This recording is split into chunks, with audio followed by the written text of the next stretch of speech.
हम पढ़ रहे हैं हमारा chapter wild life and forest.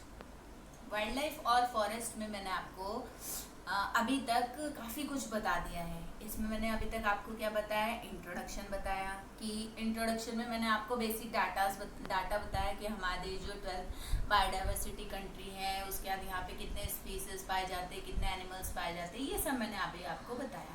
इसके बाद मैंने आपको बताया वर्जिन वेजिटेशन क्या होता है। उसके बाद मैंने आपको क्लाइमेट बताया कि क्लाइमेट कैसे इफेक्ट करता है पेड़ पौधों के लिए क्लाइमेट क्यों ज़रूरी है, क्लाइमेट के अकॉर्डिंग पेड़ पौधे सरवाइव करते हैं। उसके बाद रिलीफ बताया मैंने आपको, रिलीफ भी एक इम्पॉर्टेंट फैक्टर है। उसके बाद मैंने इकोसिस्टम बताया आपको, इकोसिस्टम में बायोम्स बहुत सारे, एक बहुत बड़ा इकोसिस्टम जो है वो बायोम को बनाता है। इसके अलावा मैंने आपको फॉरेस्ट के इम्पोर्टेंस भी बताई कि फॉरेस्ट जो है वो हमारे लिए क्यों ज़रूरी है। तो काफ़ी कुछ इस चैप्टर का हम लोग कवर कर चुके हैं। अब हम इस वीडियो में हम पढ़ेंगे, जिन बच्चों ने पिछली वीडियो नहीं देखी है बच्चों प्लीज़ लिसन केयरफुली, आप जो है पिछली वीडियो भी देख लीजिए। अगर आप पहले वाली वीडियो नहीं देखेंगे तो आपको ये समझ में नहीं आएगी, इसलिए हर वीडियो को देखना बहुत ज़रूरी है। तो चलिए अब इस वीडियो की तरफ बढ़ते हैं, नेक्स्ट टॉपिक की तरफ। नेक्स्ट टॉपिक है टाइप्स ऑफ वेजिटेशन। मतलब ये जो आपने अभी वेजिटेशन पढ़ा, ये जो फॉरेस्ट पढ़े, जंगल पढ़े, ये वेजिटेशन कितने टाइप्स के होते हैं वो हम इस वीडियो में पढ़ने वाले हैं। ये डिपेंड करता है कई फैक्टर्स पे। टाइप्स, इसके जो टाइप्स हैं ये कई फैक्टर्स पे डिपेंड करते हैं। अकॉर्डिंग टू दीज फैक्टर्स हमारी कंट्री का जितना भी वेजिटेशन है उसको स्पेशली 5 पार्ट्स में बांटा गया है।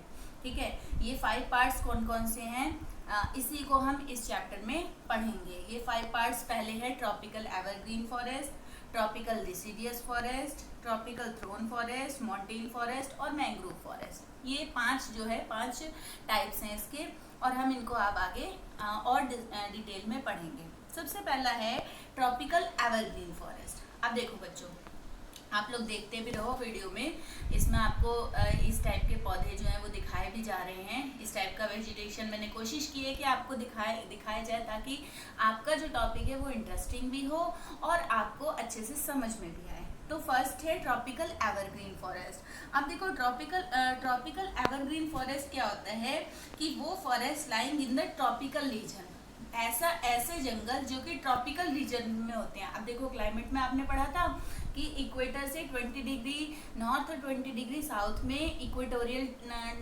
क्लाइमेट होता है या फिर ट्रॉपिकल क्लाइमेट होता है, ट्रॉपिकल रीजन होता है।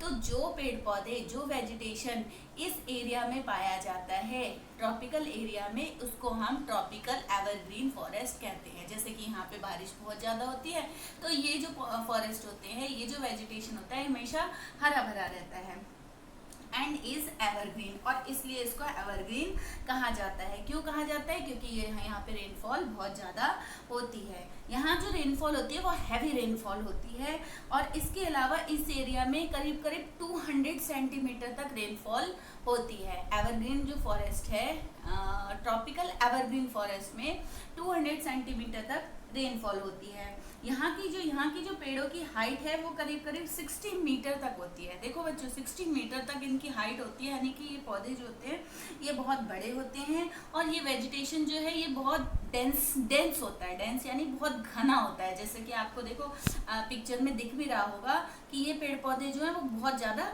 घने होते हैं। उसके बाद इस पे जो है मल्टी लेयर्ड, ये जो पेड़ होते हैं एवरग्रीन फॉरेस्ट, ये मल्टी लेयर्ड होते हैं। मतलब कि इनके ऊपर, पेड़ों के ऊपर, जैसे कि अभी बताया मैंने, डेंस होते हैं। तो डेंस होने के साथ साथ इनके ऊपर लेयर्स टाइप की चढ़ी रहती है। उसके बाद अगर हम देखें लीव शेडिंग टाइम पीरियड, यानी कि ये अपनी पत्तियों को कब शेड करते हैं, तो इनका कोई टाइम नहीं होता।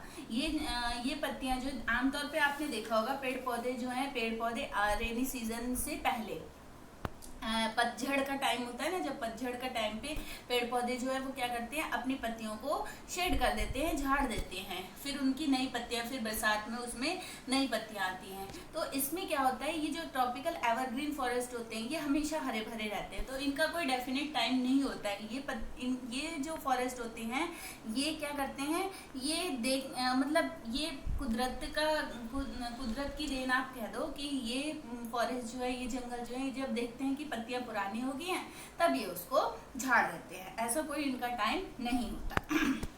ट्रॉपिकल एवरग्रीन के कुछ इम्पोर्टेंट पेड़ हैं, एबोनी, महोगनी, रोजवुड, रबड़ और चिंचोना, ये कुछ इसके इम्पोर्टेंट ट्रीज हैं।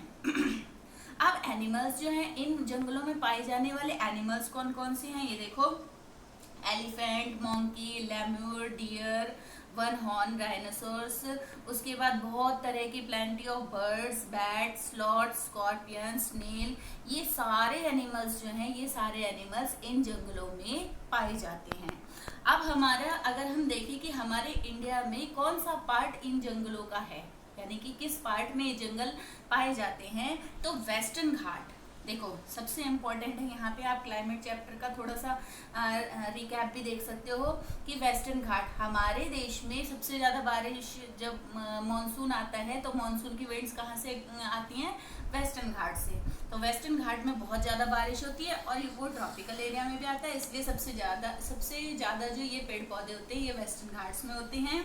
इसके बाद ईस्टर्न कोस्टल एरिया का ईस्ट का पार्ट और नॉर्दर्न ईस्टर्न स्टेट, और जो नॉर्थ ईस्ट के जो स्टेट्स हैं वहाँ पे भी ये जंगल पाए जाते हैं, एवरग्रीन फॉरेस्ट जो है वो यहाँ पे भी पाए जाते हैं। तो ये तो था बच्चों आपका ट्रॉपिकल एवरग्रीन फॉरेस्ट। अब दूसरा टाइप हम देखते हैं tropical deciduous forest. Tropical deciduous forest देखो कौन से होते हैं, most widespread forest of India also known as monsoon forest. जो ट्रॉपिकल डिसीडियस फॉरेस्ट है, ये फॉरेस्ट हमारे जो हमारा भारत है, हमारा जो इंडिया है, उसके मैक्सिमम पार्ट में ये फॉरेस्ट पाए जाते हैं। ठीक है बच्चों, इसके अलावा अगर हम इसको बेसिस ऑफ अवेलेबिलिटी देखें, बेसिस ऑफ वाटर अवेलेबिलिटी, अब देखो मैंने कहा आपको मोस्ट मैक्सिमम पार्ट में पाया जाता है, तो मैक्सिमम पार्ट में कहीं कहीं तो पानी बहुत ज़्यादा है, कहीं कहीं पानी बहुत कम है, तो उसके अकॉर्डिंग अगर हम देखें तो इसको हमने दो इसकी क्लासिफिकेशन किए हैं, एक है मॉइस्ट डिसीडियस और एक है ड्राई डिसीडियस, मतलब कि एक में पानी की अवेलेबिलिटी ज़्यादा है और एक में पानी की अवेलेबिलिटी कम है। अब देखो इसको अगर हम देखें तो रेनफॉल सबसे पहले देखते हैं, इन जंगलों में, इन फॉरेस्ट में रेनफॉल कैसा होता है। रेनफॉल अगर हम मॉइस्ट डिसीडियस में देखें तो रेनफॉल 100 से 200 सेंटीमीटर तक होता है मॉइस्ट डिसीडियस में। वहीं अगर ड्राई डिसीडियस में देखें तो इसमें 70 to 100 सेंटीमीटर तक रेनफॉल होता है। उसके बाद मॉइस्ट डिसीडियस फॉरेस्ट एरिया जो है वो northern states on the फुटिल of Himalayas, मतलब नॉर्थ स्टेट्स में जो फुटिल ऑफ हिमालयाज है वहाँ पे ये पाया जाता है। इसके अलावा Jharkhand, west Orissa, Chhattisgarh, eastern slope of western Ghat, इस एरिया में ये जो मॉइस्ट डिसीडियस फॉरेस्ट है ये पाए जाते हैं। उसके बाद ड्राई डिसीडियस फॉरेस्ट अगर देखें तो ड्राई डिसीडियस फॉरेस्ट है east in a rainier part of peninsular plateau के ईस्ट में, और बिहार और यूपी में ये जंगल जो है ये पाए जाते हैं।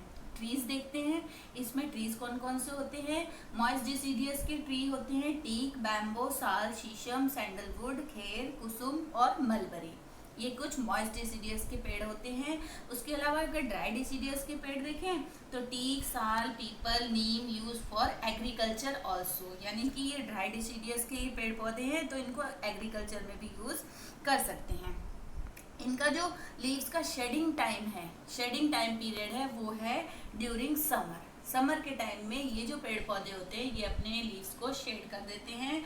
और इन जंगलों में इस वेजिटेशन में पाए जाने वाले एनिमल्स हैं बच्चों, lion, tiger, pig, deer and elephant की बहुत सारी वैरायटी, बर्ड्स, लिजार्ड, स्नेक, ये सब एनिमल्स जो हैं वो इन जंगलों में मिलते हैं। तो ये तो था बच्चों आपका सेकेंड टाइप का फॉरेस्ट, ट्रॉपिकल डिसीडियस फॉरेस्ट। ठीक है, अब हम बढ़ते हैं आगे थर्ड टाइप के फॉरेस्ट में। थर्ड टाइप का फॉरेस्ट है ट्रॉपिकल थॉर्न फॉरेस्ट। ठीक है, ये भी देखो पहला भी ट्रॉपिकल यानी ट्रॉपिकल एवरग्रीन फॉरेस्ट जो कि सदा बाहर हरे भरे रहते हैं। ट्रॉपिकल सेकंड था डिसीडियस फॉरेस्ट जो कि कुछ समय हरे भरे रहते हैं और कुछ समय इनका पतझड़ का टाइम भी आता है। और तीसरा है tropical thorn forest. Tropical thorn forest मतलब ट्रॉपिकल एरिया में तो हैं लेकिन ये थोड़े से इनको पानी जो है वो कम मिलता है। कैसे देखो, ये जो फॉरेस्ट होते हैं इनमें लो वेजिटेशन होता है, मतलब कि वेजिटेशन इसमें बहुत कम होता है। थॉर्नी ट्रीज एंड बुशेस, यहाँ के जो पेड़ पौधे होते हैं वो देखो कांटे वाले पेड़ होते हैं, इसमें कांटे निकले होते हैं, और या फिर कांटे वाली झाड़ियाँ होती हैं। ये जो पेड़ पौधे होते हैं, देखो आपको फोटो दिख रही होगी। और यहाँ के जो पेड़ पौधे हैं वो क्या है, दूर दूर होते हैं, मतलब आपस में, जैसे आपने ट्रॉपिकल एवरग्रीन में देखा था कि बहुत डेंस होते हैं, लेकिन ये जो पेड़ पौधे हैं ये दूर दूर होते हैं, स्कैटर्ड होते हैं, यानी कि इनमें डिस्टेंस काफ़ी ज़्यादा होता है, और इसकी रूट्स जो होती है वो बहुत लंबी होती हैं। इसका जो स्टेम होता है वो कंजर्व कर लेता है पानी को अपने अंदर, इसकी जो रूट्स जो लंबी होती है उसकी वजह से इसके स्टेम में पानी जो है वो इकट्ठा हो जाता है। इसकी जो लीव्स होती हैं वो थिक और स्मॉल होती हैं, यानी कि मोटी और छोटी छोटी लीव्स होती हैं, पत्तियाँ। और इसकी कैरेक्टरिस्टिक्स अगर हम देखें तो यहाँ पे रेनफॉल जो है वो कितनी होती है, 70%, 70 सेंटीमीटर तक यहाँ पे रेनफॉल होती है। और अगर एरिया देखें कि ये वेजिटेशन इंडिया में कहाँ कहाँ है, तो ये है north west part of country, यानी कि कंट्री के नॉर्थ वेस्ट पार्ट में, यानी कि किधर, राजस्थान की तरफ, including semiarid area of Gujarat, Rajasthan, MP, Chhattisgarh, UP and Haryana. इनके कुछ पार्ट में ये जंगल पाए जाते हैं। इसमें कौन कौन से पेड़ पाए जाते हैं, acacias, palm, euphorbias and cacti are found here. ये सारे प्लांट, ये सारे ट्रीज जो है वो इनमें पाए जाते हैं। अब एनिमल्स अगर हम बच्चों देखें तो animals such as rat, mice, rabbit, fox, wolf, tiger, lion, wild ass, horse और कैमल, ये कुछ यहाँ पे पाए जाने वाले एनिमल्स हैं। अब चौथा हम देखते हैं माउंटेन फॉरेस्ट। ठीक है, अभी तक हम कितने फॉरेस्ट पढ़ चुके हैं, 3, tropical evergreen, tropical deciduous, tropical thorn forest. अब ट्रॉपिकल हो गया, ठीक है, ये 3 जो थे ये ट्रॉपिकल एरिया के फॉरेस्ट थे। अब हम आगे बढ़ते हैं माउंटेन फॉरेस्ट। माउंटेन फॉरेस्ट किसको कहते हैं, देखो बच्चों, vegetation found in the mountain area. जो वेजिटेशन माउंटेन एरिया में पाया जाता है, पहाड़ों में पाया जाता है, उसको हम माउंटेन फॉरेस्ट कहते हैं। अब इस वेजिटेशन में क्या होता है, डिक्रीज इन द टेम्परेचर, जैसे जैसे एल्टीट्यूड बढ़ता है वैसे वैसे टेम्परेचर जो है इन फॉरेस्ट का डिक्रीज हो जाता है, कम हो जाता है, जो कि मैंने आपको क्लाइमेट में भी पढ़ाया था। और इसके अकॉर्डिंग जो है नेचुरल वेजिटेशन जो है वो चेंज होता है। The change is same as the succession of natural tropical to the tundra region. अब अगर हम इसको देखें basis of height and vegetation, ठीक है, हाइट के अकॉर्डिंग वेजिटेशन को देखें तो इसको हम 3 ग्रुप में बांट सकते हैं। फर्स्ट है wet temperate forest. Wet temperate forest यानी कि जो हिमालय में नीचे की साइड में पाया जाता है, ये करीब करीब 1000 से 2000 मीटर तक होता है। ये मीटर जो है ये सी लेवल का है, ठीक है बच्चों, ध्यान रखना, सी लेवल से 1000 और 2000 मीटर तक जो पेड़ पौधे पाए जाते हैं उनको हम वेट टेम्परेट फॉरेस्ट कहते हैं। उसके बाद थोड़ा सा और ऊपर जाते हैं तो टेम्परेट फॉरेस्ट आते हैं। ये टेम्परेट फॉरेस्ट जो है 1500 से 3000 मीटर तक एरिया में पाए जाते हैं। थर्ड है अल्पाइन वेजिटेशन। अल्पाइन वेजिटेशन जो है वो करीब करीब 3600 मीटर तक के ऊपर पाए जाते हैं, यानी कि सी लेवल से जितना हम ऊपर जाएंगे 3600 तक जाएंगे तो वहाँ पे अल्पाइन वेजिटेशन पाया जाता है। अब अगर हम इनको देखें तो इनको हम तीनों को अलग अलग थोड़ा सा पढ़ते हैं। वेट टेम्परेट फॉरेस्ट जो होते हैं वो क्या होते हैं, उनकी जैसा कि अभी मैंने बताया 1000 से 2000 मीटर तक इनका डिस्टेंस होता है सी लेवल से। ये जो पेड़ पौधे होते हैं इसमें पेड़ पाए जाते हैं ज़्यादातर ओक्स, चेस्टनट, ये पेड़ इस एरिया में वेट टेम्परेट एरिया में पाए जाते हैं। फाउंड ऑन लो हिल्स, ये जो है लो हिल्स यानी कि नीचे के पार्ट्स में पाए जाते हैं। नीचे का पार्ट कौन सा था, शिवालिक रेंज, याद है आपको, हमने हिमालय में पढ़ाया था। हिमालय के 3 रेंज थे, कौन कौन से थे, हिमाद्री, हिमाचल और शिवालिक। तो ये शिवालिक रेंज में पाए जाने वाले पेड़ होते हैं। उसके बाद टेम्परेट फॉरेस्ट। टेम्परेट फॉरेस्ट देखो बच्चों क्या होता है, ये 1500 से 3000 मीटर तक इसकी सी लेवल से हाइट होती है और इसमें पाए जाने वाले जो इम्पोर्टेंट पेड़ हैं वो हैं पाइन, देवदार, सिल्वर फर, स्प्रूस, चेदार, ये कुछ ऐसे जो पेड़ इसमें पाए जाते हैं। और ये जो टेम्परेट फॉरेस्ट है ये southern slope of Himalaya, high altitude of south India and north eastern part have their type of vegetation. In area में ये वेजिटेशन जो है ये पाया जाता है। उसके बाद है अल्पाइन वेजिटेशन। अल्पाइन वेजिटेशन जैसे हमने बताया था 3600 मीटर से अबव था। इसमें temperate vegetation, grassland make the इसमें जो पेड़ पौधे पाए जाते हैं वो ज़्यादातर silver fir, Juniper, pines, beaches, ये कॉमन ट्रीज हैं इस एरिया के। इसके बाद इसमें श्रब्स, स्क्रब्स, ये सब भी पाए जाते हैं। हालांकि ये पेड़ पौधे जो हैं इसकी ज़्यादा बड़े नहीं होते, ज़्यादा हाइट नहीं होती है, क्योंकि यहाँ पे बर्फ जमी होती है, स्नो होती है, इसलिए ज़्यादा बड़े बड़े नहीं होते। ज़्यादातर ग्रासलैंड यहाँ इस ग्रासलैंड टाइप के पेड़ पौधे यहाँ पे पाए जाते हैं। और हाई एल्टीट्यूड होने की वजह से लिचेस यानी कि काई देखा होगा ना आपने, जहाँ ज़्यादा बारिश होती है, जहाँ ज़्यादा, तो काई टाइप का जो है इस वेजिटेशन में पाया जाता है। उसके बाद एनिमल्स जो इस एरिया में पाए जाते हैं वो होते हैं Kashmir stag, spotted deer, wild sheep, jack rabbit, Tibetan antelope, yak, snow leopard, squirrel, shaggy horn, wild ibex, bear and rare red panda, sheep and goat with thick hair. यानी कि इन एनिमल्स की थिक हेयर वाले animals होते हैं वो इस area में पाए जाते हैं, ताकि ये अपने आप को ठंड से बचा सकें। तो ये तो थे बच्चों हमारे माउंटेन फॉरेस्ट। अब हम आगे बढ़ते हैं अपने 5th टाइप के फॉरेस्ट पे, जो है मैंग्रोव फॉरेस्ट। अब मैंग्रोव फॉरेस्ट देखो क्या होता है। मैंग्रोव फॉरेस्ट जो है tidal forest found in area of coast influence by tides. जो मैंग्रोव फॉरेस्ट होते हैं वो कोस्टल एरिया में पाए जाते हैं, और इनको टाइड्स जो है, जो समुद्र की जो लहरें हैं वो इनको पूरी तरह से इफेक्ट करती हैं, इन्फ्लुएंस करती है इनको। इसमें जो है इस एरिया में क्या पाया जाता है, मड, जो इनके रूट्स जो होते हैं, रूट्स देखो आपको उसमें दिख रहा होगा फोटो में, तो इनके रूट्स जो होते हैं उसमें क्या होती है, इसमें कीचड़, मिट्टी, ये सब चीज़ें जो है वो इसके आसपास पाई जाती है, क्योंकि पानी होता है तो पानी क्या करता है, पानी आता है और फिर इसकी मिट्टी को बहा के ले जाता है। ये जो पेड़ पौधे हैं ये डेल्टाज ऑफ रिवर में बनते हैं, जहाँ पे रिवर का डेल्टा बनता है, जहाँ पे रिवर इकट्ठा होती है उस डेल्टा में ये पेड़ पौधे पाए जाते हैं। जैसे गंगा का डेल्टा, महानदी, कृष्णा, गोदावरी और कावेरी, ये नदियाँ जहाँ जहाँ डेल्टा बना रही है वहाँ वहाँ ये पेड़ पौधे पाए जाते हैं। सबसे इम्पोर्टेंट डेल्टा हमारे यहाँ बनता है सुंदरबन का डेल्टा, जो कि गंगा नदी में बनता है। तो delta found on the mouth of Ganga, Brahmaputra, मेघना, गंगा और ब्रह्मपुत्रा के रास्ते में ये डेल्टा पड़ता है, जहाँ पे ये डेल्टा बनता है सुंदरबन, वहाँ पे ये पेड़ पौधे मैंग्रोव फॉरेस्ट जो है वो पाए जाते हैं। इसमें पाई जाने वाली सबसे इम्पोर्टेंट ट्री है सुंदरी ट्री। देखो सुंदरबन डेल्टा है, सुंदरबन की जो इम्पोर्टेंट ट्री है वो है sundari tree. Are found here, durable hard timber, यानी कि इसके ये हार्ड टिम्बर के लिए फेमस है। इसके अलावा कुछ और ट्रीज पाए जाते हैं इसमें, पाम, कोकोनट, केवड़ा, अगर, ये कुछ और ट्रीज जो हैं वो इस डेल्टा में पाए जाते हैं। एनिमल जो इस डेल्टा में पाया जाता है वो है royal Bengal tiger, turtles, crocodile, घड़ियाल और स्नेक। ये कुछ एनिमल्स हैं जो कि इस रीजन में पाए जाते हैं। तो ये तो थे बच्चों आपके 5 टाइप की वेजिटेशन। 5 टाइप के वेजिटेशन आपके हो गए कौन कौन से, tropical evergreen, tropical deciduous, tropical moist, mangrove forest और माउंटेन फॉरेस्ट। ठीक है। अब इनके अलावा एक और कैटेगरी है मेडिसिनल प्लांट्स। कुछ ऐसे प्लांट है जिनको एज अ मेडिसिन यूज किया जाता है। अब देखो उनको हम मेडिसिनल प्लांट कहते हैं।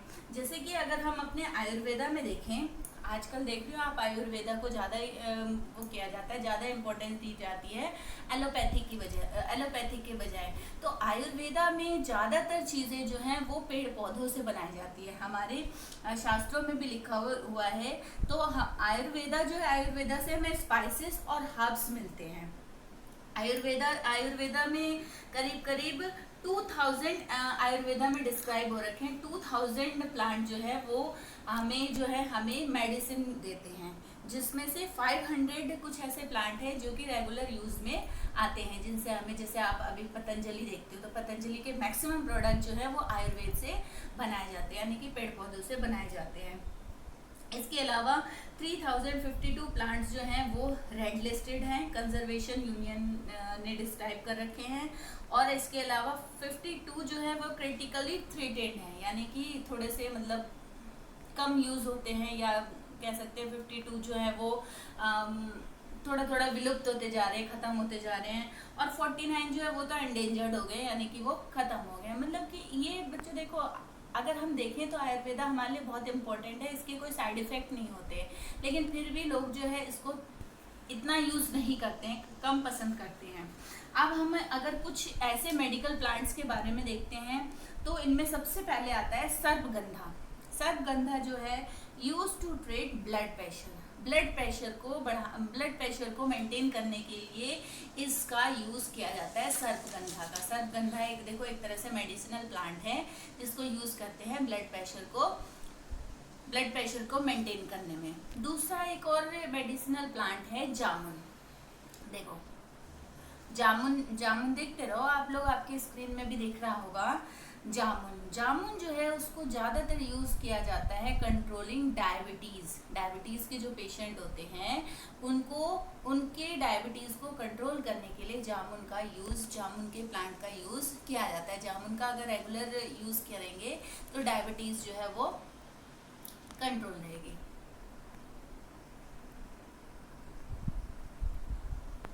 इसके बाद है बच्चों अर्जुन जो है उसको भी ब्लड प्रेशर को रेगुलेट करने के लिए यूज किया जाता है।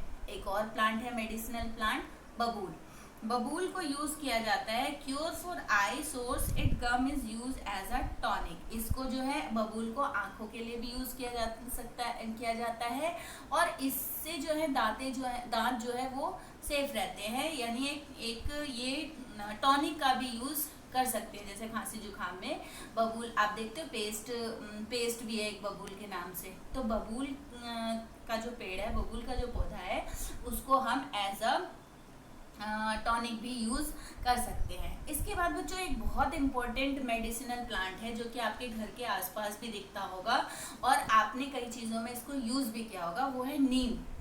देखो नीम एक बहुत इंपॉर्टेंट मेडिसिनल प्लांट है। Neem has high antibiotic and antibacterial property.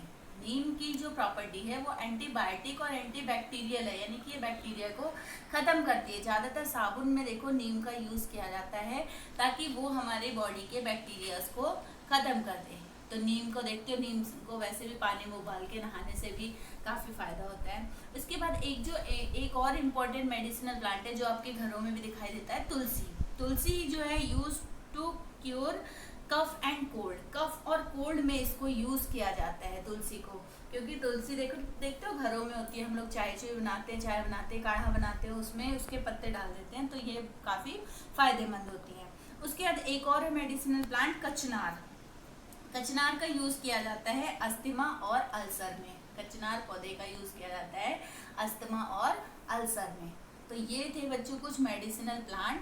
ये आपका हो गया टाइप्स ऑफ वेजिटेशन। इसमें मैंने आपको क्या क्या पढ़ाया। सबसे पहले पढ़ाया ट्रॉपिकल एवरग्रीन फॉरेस्ट, ठीक है, tropical deciduous forest, tropical moist forest, montane forest, mangrove forest और कुछ मेडिसिनल प्लांट्स। तो ये था बच्चों आपका second topic, types of vegetation.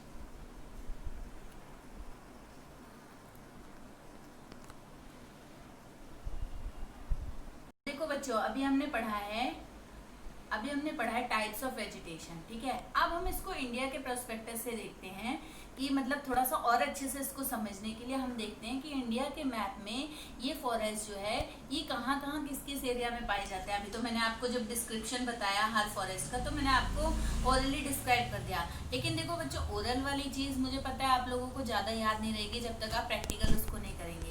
तो आप अगर इसको मैप में देख लेंगे तो मैप में आपको और अच्छे से समझ में आ जाएगा। बाकी आपकी बुक में भी मैप दे रखा है, आप उसमें भी देख सकते हो। देखो सबसे पहले मैप में देखते रहो। सबसे पहले कौन सा फॉरेस्ट था? Tropical evergreen forest. अब ट्रॉपिकल एवरग्रीन फॉरेस्ट मैंने आपको कहाँ बताया था कि ये फॉरेस्ट जो है ये कहाँ पाए जाते हैं? ये फॉरेस्ट पाए जाते हैं वेस्टर्न घाट में। देखो ध्यान से आप अपने मैप में देखो, वेस्टर्न घाट में, ईस्टर्न कोस्टल एरियाज में और नॉर्दर्न ईस्टर्न स्टेट्स में, यानी कि जहाँ जहाँ बारिश बहुत ज़्यादा होती है। कितनी बारिश होती है? 200 सेंटीमीटर से ज़्यादा। सेकंड थे सेकंड कौन से फॉरेस्ट थे बच्चों? Tropical deciduous forest. Tropical deciduous forest जो थे उसमें इसको अगर आप दोबारा से देखेंगे तो एक आपका रिवीजन भी हो रहा है। ट्रॉपिकल डिसीडियस फॉरेस्ट जो थे वो कहाँ मिलते हैं? वो मिलते हैं foothills of Himalayas, Jharkhand, Orissa, Chhattisgarh, eastern slope of western Ghats, ठीक है। उसके बाद कुछ पेनिनसुलर प्लेट्यू के कुछ पार्ट्स में, बिहार में और यूपी में। ये एरिया जो है पूरा देखो मैप में आपको बहुत अच्छे से दिख रहा होगा, ये है ट्रॉपिकल डिसीडियस फॉरेस्ट का एरिया, ठीक है बच्चों। नेक्स्ट चलते हैं tropical thorn forest. Tropical thorn forest जो है ये कौन से फॉरेस्ट थे? झाड़ियों वाले, याद है झाड़ियों वाले कुछ थे। नॉर्थ वेस्टर्न पार्ट में ये पाए जाते हैं, करीब करीब ये गुजरात, राजस्थान, मध्य प्रदेश, छत्तीसगढ़, यूपी के कुछ पार्ट और हरियाणा के कुछ पार्ट में भी ये फॉरेस्ट पाए जाते हैं। उसके बाद फोर्थ टाइप के फॉरेस्ट थे कौन से बच्चों? Mountain forest. अब मुझे लगता है आपको नाम तो याद हो गए होंगे, 5 नंबर का क्वेश्चन तो पक्का है इसमें से। तो माउंटेन फॉरेस्ट जो थे वो कहाँ मिलते हैं बच्चों? वो तीन टाइप के थे, वेट टेम्परेट, टेम्परेट और alpine vegetation. Wet temperate forest जो थे वो लो हिल्स में थे, याद है आपको? लो हिल्स में यानी शिवालिक रेंज में। उसके बाद टेम्परेट फॉरेस्ट जो थे वो कहाँ थे? वो थे south east, high altitude of south India के हाई एल्टीट्यूड्स में। उसके बाद नॉर्थ ईस्टर्न पार्ट्स में टेम्परेट फॉरेस्ट थे। और अल्पाइन फॉरेस्ट जो थे, अल्पाइन फॉरेस्ट कहाँ पे थे? ये थे सबसे ज़्यादा हाइट पे थे ये फॉरेस्ट। तो ये फॉरेस्ट जो थे ज़्यादातर, ये जो आपके जो माउंटेन फॉरेस्ट हैं ये ज़्यादातर कहाँ पाए जाते हैं? हिमालयाज में पाए जाते हैं, यानी कि ऊपर के पार्ट में। उसके बाद मैंग्रोव फॉरेस्ट थे। फिफ्थ फॉरेस्ट कौन से थे बच्चों? Mangrove forest. और मैंग्रोव फॉरेस्ट कहाँ कहाँ पाए जाते थे? डेल्टाज में, याद है? डेल्टाज से याद रखना है इसको, गंगा, महानदी, गोदावरी, कृष्णा, कावेरी के डेल्टाज में ये पाए जाते थे, ठीक है बच्चों। दिख रहा है आपको मैप में अगर देख लोगे तो चाहो तो इसका स्क्रीनशॉट भी ले सकते हो आप, आपको हमेशा याद रहेगा। देखो बच्चों इस तरीके से आप जो है आसानी से इन चीज़ों को, इन डाटास को याद रख सकते हो। आपके दिमाग में एकदम से आ जाएगा कि ये फॉरेस्ट कहाँ कहाँ पाए जाते हैं। तो अगर इस टाइप का टाइप्स ऑफ वेजिटेशन का क्वेश्चन आता है 5 नंबर का, 5 नंबर मतलब मैक्सिमम 5 नंबर का आएगा, 1 नंबर 2 3 नंबर का भी आ सकता है, 5 नंबर का आता है तो 5 नंबर में आप इसको बहुत अच्छे से लिख सकते हो, ठीक है बच्चों। आई होप आपको अच्छे से समझ में आ जाएगा। मैंने पूरे और इसके साथ साथ आपको मैंने इसका एरिया भी दिखाया है कि कौन सा फॉरेस्ट जो है वो कितने एरिया में फैला हुआ है। तो आपको ये भी डाटा इससे आसानी से मिल सकता है और आप इसका स्क्रीनशॉट लेकर के एज अ फ्यूचर आप इसको सेव भी कर सकते हैं। आई होप आपको ये अच्छे से समझ में आ गया होगा बच्चों। ये जो टॉपिक है ये बहुत इम्पोर्टेंट है और ये ज़्यादातर एग्जाम में आता है। अब हम नेक्स्ट वीडियो में हम देखेंगे वाइल्ड लाइफ के बारे में देखेंगे। अभी हमारा वेजिटेशन खत्म हो गया कि वेजिटेशन में क्या क्या चीज़ें होती है, कितने टाइप्स के होते हैं, ये सब हमने पढ़ लिया। अब नेक्स्ट वीडियो हम देखेंगे वाइल्ड लाइफ यानी कि एनिमल्स के बारे में, फौना के बारे में।